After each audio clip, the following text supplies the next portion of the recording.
श्री हरये नमः। श्री गुरुभ्यो नमः। श्री कृष्णाय वयम नमः। आप सभी को सप्रेम जय श्री कृष्ण।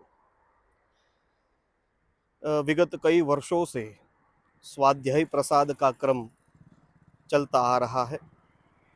श्रीमद् भागवत जी के दिव्य दिव्य अद्भुत अद्भुत श्लोकों को भगवान श्री हरि की कृपा, सद्गुरुदेव भगवान की प्रेरणा से स्वाध्याय प्रसाद के रूप में वितरित करने का एक अवसर प्राप्त होता है।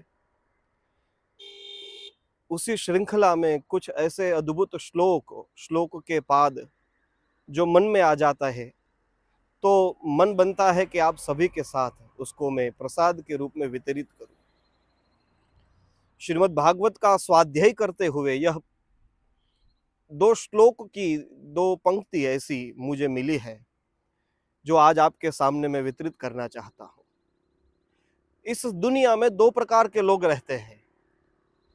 एक है जो उद्धव जी की तरह रहते हैं, जिनके लिए भागवत में कहा गया है प्रतिक्षणानुग्रह भाजनो हम।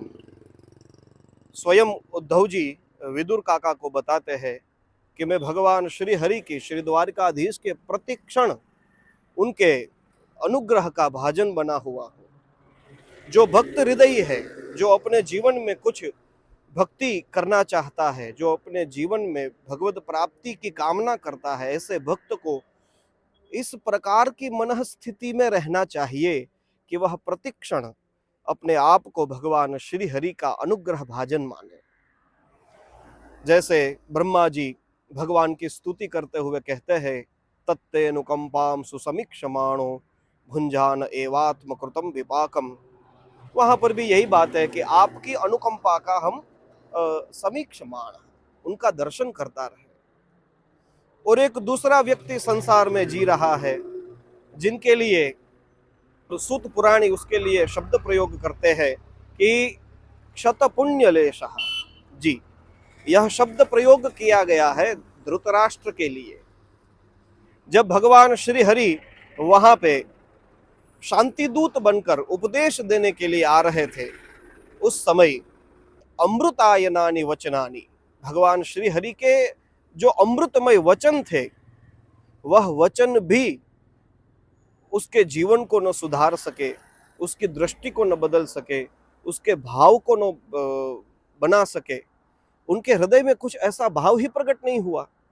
इसलिए वहां पे लिखा है क्षत पुण्य लेशः, अर्थात उसके पास पुण्य तो था ही नहीं।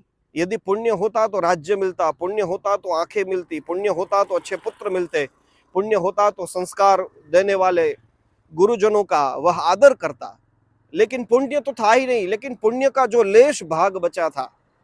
लेकिन जब राज्यसभा में भगवान श्री हरि स्वयं शांति दूत बन के समझाने के लिए आए, लेकिन फिर भी उसके दिमाग में कुछ बात बैठी नहीं, तब सूत पुराणी कहते हैं वो पुण्य का जो लेश, जो छोटा सा भाग था ना, वो भी क्षत उसका नष्ट हो चुका था।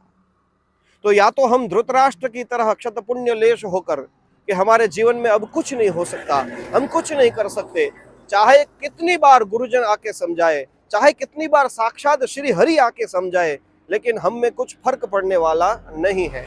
एक ये अवस्था रहती है व्यक्ति की। और दूसरी है जहां पे हम उद्धव की तरह प्रतिक्षणानुग्रह भाजनो हम, मैं प्रतिक्षण एक एक पल में परमात्मा के अनुग्रह का अनुभव करता हूं। बस ये दो प्रकार की अनुभूतियों के बीच में हमारा जीवन चल रहा है। तो भागवत का यह स्वाध्याय प्रसाद हमें प्रेरणा देता है कि धृतराष्ट्र की इस मनोदशा को छोड़कर हम उद्धव जी की तरह भगवान श्री हरि की कृपा का, भगवान श्री हरि ने दिया हुआ यह जो दुर्लभ मनुष्य देह है, उसका हम चिंतन करें और उसके द्वारा भगवत कृपा का अनुभव करते करते हमारा जीवन सार्थक बनाए, भगवान श्री हरि की पूजा करें एवं सद्गुरुदेव भगवान के श्री चरणों का आश्रय ग्रहण करें। जय श्री कृष्ण।